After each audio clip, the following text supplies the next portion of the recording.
ಪ್ರಧಾನಮಂತ್ರಿ ಆದ್ರೆ ಏನು ಮಾಡ್ತೀರಿ ದೇಶಕ್ಕೆ? ಪ್ರಧಾನಮಂತ್ರಿ ಏನು ಮಾಡೋಣ ಚೈಮಾರು ಪೂರ ಮಂತ್ರಿ ಆಗ್ಯಾನು ನಾವು ಭೀ ಅದೇ ಆಯ್ತೇವೆ. ನೀವು ಆದ್ರೆ ನಾವಾದ್ರೆ ಅದೇ ಸಂಬಳಕ್ಕೆ ಉಡ್ತೇವೆ, ದೇಶಕ್ಕೆ ಚಂದ ಮಾಡ್ತೇವೆ, ಎಲ್ಲ ಮಾಡ್ತೇವೆ. ಏನು ಮಾಡ್ತೀರಿ ಚಂದ? ಏನು ಮಾಡ್ಬೇಕಂದ್ರೆ ಹೆಂಗೆ ಮಾಡತ್ತ ಹಂಗೆ ಮಾಡ್ತೇವೆ. ಏನು ಮಾಡ್ಲತ್ತಾರೆ ನೀವು ಹಂಗೆ ಮಾಡೋರು? ಹಾಂ, ಯಾಕಂದ್ರೆ ಹೆಸರು ಖಂಡೆ ಹೊಂಟ ನೀವು ಹೆಸರು ಖಂಡೆ ಏನು ಚಂದ ಮಾಡ್ಯಾನ? ಹಾಂ, ನಮ್ಮ ಪರ್ಮಿಷನ್ ಚಂದ ಮಾಡ್ಯಾನ?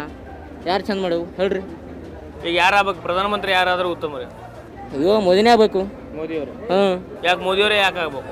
ಆಗ್ಬೇಕಂದ್ರೆ ಅವ ನಮಗೆ ಚಂದ ಸುಲ ಕೊಟ್ಟಾನು, ಹೊಲಕ್ಕೆ ಎಲ್ಲ ರೊಕ್ಕ ಕೊಟ್ಟದನು, ಎಲ್ಲ ಮಾಡದನು, ಅವನು ಚಂದ ಇರಬೇಕು. ಈಗ ಕಾಂಗ್ರೆಸ್ದವರು ಹೆಣ್ಮಕ್ಳಿಗೆ 2,000 ರೂಪಾಯಿ ಕೊಡತ್ತಾರ, ಬಸ್ ಫ್ರೀ ಕೊಡತಾರಲ್ಲ. ಹಾಂ, ಬಸ್ ಫ್ರೀ ಮಾಡೋರು ಅವ್ರು ಬಸ್ ಫ್ರೀ ಮಾಡೋರು, ರೊಕ್ಕ ಕೊಡ್ತಾರೆ, ಎಲ್ಲ ಮಾಡದಾರು. ಓಕೆ, ಇದ್ರ ಖಂಡವ್ರು ಸಾಗರ್ ಖಂಡ್ರಲ್ಲ, ಅವ್ರ ಮನ್ನ ನಮ್ಮ ಊರಿಗೆ ಬಂದರು, ಅವ್ರಿಗೆ ನಮಗೆ ಸಪೋರ್ಟ್ ಅದ, ಅವ್ರು ಚಂದ ಇರ್ಬೇಕು. ತಿಳ್ಕೊಳ್ರಿ ಮ್ಯಾಗ ಮೋದಿ ಬರಬೇಕು. ಹಾಂ, ಯಾಕಂದ್ರೆ ಇಲ್ಲಿ ಹಂಗದ ಹಾಕೋನದ, ಇಲ್ಲಿ ಸಪೋರ್ಟಿಂಗ್ ಕಡೆ ಇವು ಬರ್ಬೇಕತ್ತದು, ಮ್ಯಾಗನ ಅವ್ರದ. ಇಲ್ಲಿ ಹಂಗ ಪಾಲಿಟಿಕ್ಸ್ ಹಂಗದ್ರ ಕೊನದ ಕಿಲ್ಕೊಳ್ರಿ. ಪಾಲಿಟಿಕ್ಸ್ ಹಂಗದ್ರ ಕೊನ 2 ಕೈ ಮೇಲೆ ನಡೆಯೋರು ಇವರು, 2 ಕೈ ಮೇಲೆ, ಒಂದು ಸೀದಾ ನಡೆಯಲ್ರಿ.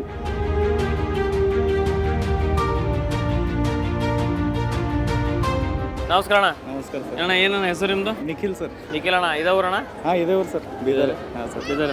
ಹೆಂಗೆ ನಡೆದ ಇಲೆಕ್ಷನ್? ಎಲ್ಲ ಸರಿಯಾಗಿ ನಡೆದ ಸರ್. ಚಲೋ ನಡೆದ. ಸರಿಯಾಗಿ ನಡೆದ. ಈಗ ನೀವ ಪ್ರಧಾನಮಂತ್ರಿ ಆದ್ರೆ ಏನು ಮಾಡ್ತೀರಿ ಬೀದರ್ಕ್ಕೆ? ಸರ್ ಭಾಳಷ್ಟು ಡೆವಲಪ್ಮೆಂಟ್ ಮಾಡ್ಬೇಕು ಸರ್. ಏನು ಮಾಡ್ತೀರಿ ಸರ್? ಬೀದರ್ನಾಗ ಇನ್ನೂ FM ರೇಡಿಯೋ ಸ್ಟೇಷನ್ ಇಲ್ಲ.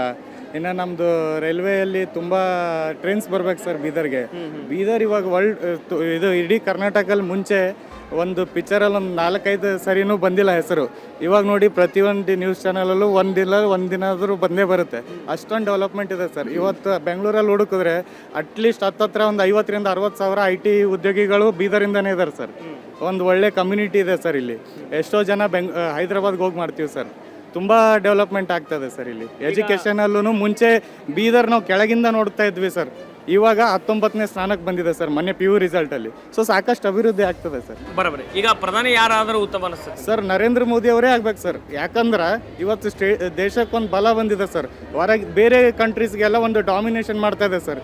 ಮುಂಚೆ ಆ ಥರ ಇರಲಿಲ್ಲ ಸರ್. ಮುಂಚೆ ಇವರೆಲ್ಲ ಜಸ್ಟ್ UN ಹೋಗ್ತಾ ಇದ್ರು, ಒಂದು ರಿಕ್ವೆಸ್ಟ್ ಆಗ್ತಾಯಿದ್ರು. ಇವತ್ತು ಮೋದಿಯವರು ಮತ್ತು ಜೈಶಂಕರ್ ಅವರು ಒಳ್ಳೆ ರೀತಿಯಲ್ಲಿ ಡಾಮಿನೇಷನ್ನು ಡಿಪ್ಲೊಮ್ಯಾಟಿಕ್ ಈ ಥರ ಮ್ಯಾನೇಜ್ ಮಾಡ್ಬೋದು ಅಂತ ಅವ್ರು ತೋರಿಸ್ಕೊಡ್ತಾ ಇದ್ದಾರೆ ಸರ್. ಹಿಂದೆ ಹಿಸ್ಟ್ರಿ ತೆಗೆದು ನೋಡಿ, ಈ ಥರ ಡಾಮಿನೇಷನ್ ಹಿಂದೆ ಹಿಸ್ಟ್ರಿಯಲ್ಲಿ ಯಾರೂ ಮಾಡಿಲ್ಲ ಸರ್. ಈಗ ಯಂಗ್ಸ್ಟರ್ಗಳು ರಾಜಕೀಯಕ್ಕೆ ಬರ್ಬೇಕನ್ನೋಂಥದ್ದು ಹೇಳ್ತಾರೆ. ಈಗ ನಿಮ್ಮ ಕ್ಷೇತ್ರದಾಗ ಸಾಗರ್ ಖಂಡ್ರೆ ಅವರು ಯಂಗ್ಸ್ಟರ್, ಅವರು 26 ವಯಸ್ಸು, ಈಗ ಅವರು ರಾಜಕೀಯಕ್ಕೆ ಬಂದಾರ.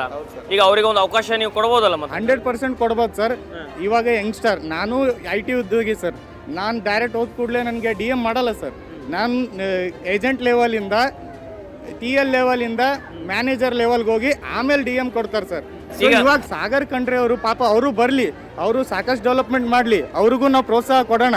ಬಟ್ ಅವ್ರು ಏನು ಅಂತಂದರೆ ಅವರು ಒಂದು ಲೆವೆಲ್ ಮಿನಿ ಲೆವೆಲಿಂದ ಬರ್ಬೇಕು ಸರ್. ಡೈರೆಕ್ಟಾಗಿ MP ಲೆವೆಲ್ ಬಂದರೆ ಸ್ವಲ್ಪ ಕಷ್ಟ ಆಗುತ್ತೆ ಸರ್, ಮತ್ತೇನು ಇಲ್ಲ. ಈಗ ತಾವು ಹೇಳ್ತಾ ಇರೋದು ಅವ್ರಿಗೆ ಇದು ಇಲ್ಲ ಅಂತೀರಿ, ಏನಪ್ಪ ಅಂದ್ರೆ ಅನುಭವ ಕಡಿಮೆ ಅನ್ನೋಂಥದ್ದು. ಅನುಭವ ಕಡಿಮೆ ಅನ್ನೋದಕ್ಕಿಂತ ಸ್ವಲ್ಪ ಈ ಫೀಲ್ಡಲ್ಲಿ ತುಂಬ ಓಡಾಡಿಬಿಟ್ಟು ಆಮೇಲೆ MP ಗೆ ನಿಂತರೆ ಒಂದು ಒಳ್ಳೇದು ಸರ್. ಯಾಕೆಂದರೆ ಡೈರೆಕ್ಟ್ ಹೋದ ಕೂಡಲೇ ಇವಾಗ ಎಷ್ಟೋ ಜನಕ್ಕೆ ಸಾಗರ್ ಖಂಡ್ರೆ ಅವರು ಈ 6 ತಿಂಗಳ ಮಧ್ಯೆಯಿಂದನೇ ಪರಿಚಯ ಸರ್. ಮುಂಚೆ ಅವ್ರ ಹೆಸರು ಯಾರು ಕೇಳಿರ್ಲಿಲ್ಲ. ಈಗ ಬಿಜೆಪಿಯಿಂದ ಭಗವಂತ ಖೂಬಾ ಅವರು ಅದಾರ. ಈಗ ಸ್ಥಳೀಯ ನಾಯಕರು BJP ನಾಯಕರೇ ಅವ್ರಿಗೆ ಟಿಕೆಟ್ ಕೊಡಬಾರ್ದು ಅನ್ನೋಂಥದ್ದು ಮಾತನ್ನ ಹೇಳಿದ್ರು ಸರ್. ಎಲ್ಲ ಪಕ್ಷದಲ್ಲೂ ಮನಸ್ತಾಪಗಳು ಇರುತ್ತೆ ಸರ್. ಹಾಗಾಗಿ ಭಗವಂತ ಖೂಬಾ ಅವ್ರಿಗೆ ಕೊಡಬಾರ್ದು ಅಂತಲ್ಲ ಸರ್. ಭಗವಂತ ಖೂಬಾ ಅವರು ತುಂಬ ಡೆವಲಪ್ಮೆಂಟ್ ಮಾಡಿದ್ದಾರೆ. ಇವಾಗ ಬೀದರ್ಗೆ ಮುಂಚೆ ಒಂದು ವಾರದಲ್ಲಿ 7-8 ಟ್ರೈನ್ ಅಷ್ಟೇ ಬರ್ತೈತೆ ಸರ್. ಇವತ್ತು ಪ್ರತಿ ದಿವಸ 7-8 ಟ್ರೈನ್ ಬಂದು ಹೋಗುತ್ತೆ ಸರ್. ಸೊ ರೈಲ್ವೆ ಡಿಪಾರ್ಟ್ಮೆಂಟಲ್ಲಿ ಇವಾಗ ರೈಲ್ವೆ ರೀಡೆವಲಪ್ಮೆಂಟ್ ಮಾಡ್ತಾ ಇದ್ದಾರೆ ಸರ್ ಬೀದರ್ ರೈಲ್ವೆ ಸ್ಟೇಷನ್ನು. ಅದಕ್ಕೆ ನಾಮಿನೇಟ್ ಮಾಡಿರೋರು ಇವರೇ ಸರ್. ಇವ್ರು ನಾಮಿನೇಟೇ ಮಾಡಿಲ್ಲ ಅಂತಂದರೆ ಬೀದರ್ಗೆ ರೀಡೆವಲಪ್ಮೆಂಟ್ ಆಗ್ತಾನೆ ಇರಲಿಲ್ಲ. ಸೊ ಭಗವಂತ ಖೂಬಾ ಅವರು ಇನ್ನಷ್ಟು ಡೆವಲಪ್ಮೆಂಟ್ ಮಾಡಬೇಕು. ನಮ್ಮ ಜನಗಳಿಗೆಲ್ಲ ನಾವು ಇವತ್ತು ಮೋದಿಗೇನೆ ಓಟ್ ಹಾಕ್ತೀವಿ ಅಂತ ಅವ್ರಿಗೆ ಹಾಕ್ತೀವಿ. ಬಟ್ ಅವ್ರು ನಮ್ಮನ್ನ ಟೇಕ್ ಇಟ್ ಫಾರ್ ಗ್ರಾಂಟೆಡ್ ಆಗಿ ತಗೋಬಾರ್ದು. ಪ್ರಧಾನಮಂತ್ರಿ ಯಾರಾಗಬೇಕು? ನರೇಂದ್ರ ಮೋದಿ ಆಗಬೇಕು. BJP ನಿಮ್ಮ ನಾಯಕರ ಮೇಲೆ ಹಂಗಿಲ್ಲ ಕಿಲ್ಕಳ್ರಿ. ಅವ್ರು ಹೆಂಗೆ ಹಾಕೋನಲ್ಲ ಕಿಲ್ಕಳ್ರಿ. ನಿಮ್ಗೆ ಕಾಮಿಡಿ ಕಪ್ಲೆ ಹೇಳ್ತೇನ. ಇಲ್ಲಿ ನಿಮ್ಮ ಸ್ಥಳೀಯ ನಾಯಕರ ಮೇಲೆ ನಿಮ್ಗೆ ಅಸಮಾಧಾನ ಐತಿ. ಮತ್ತೆ ಮೋದಿ ಅವ್ರು ಹೆಂಗ ಹಂಗಿಲ್ಲ ರೀ. ಅವ್ರು ಅವ್ರದೇ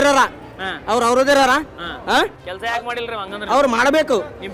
ಕಿಲ್ಕಡಿಕ ಬೇಕು ದಂಧೆ ಎಲ್ಲರಿಗೆ ದಂಧೆ ಕೊಡಬೇಕು. ಅವ್ರದಾಗ ಫ್ಯಾಕ್ಟ್ರಿ ತೆಗ್ತಂದ್ರೆ ಫಸ್ಟ್ ಸ್ಟಾರ್ಟಿಂಗ್ದಾಗ MP ಎಲೆಕ್ಷನ್ದಾಗ ಅವ್ರದ್ದೇ ಎಲ್ಲದ ಫ್ಯಾಕ್ಟ್ರಿ.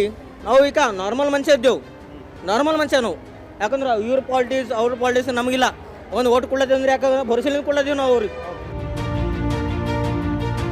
ಬರೀ ಇಲ್ಲಿ ಯಂಗ್ಸ್ಟರ್ಸ್ ಅದಾರ, ಅವ್ರಿಗೂ ಕೇಳೋನು ಈಗ ಹೆಂಗೆ ಚುನಾವಣೆ ನಡೆದೈತೆ ಅಂತೇಳಿ. ಅವಿ ತಮ್ಮ ಹೆಸರು?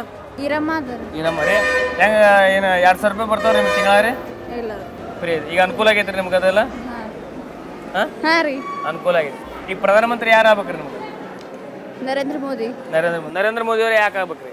ಯಾಕೆ ಆಗ್ಬೇಕಂದ್ರೆ ನಮ್ಮ ಇಷ್ಟ ರೀ.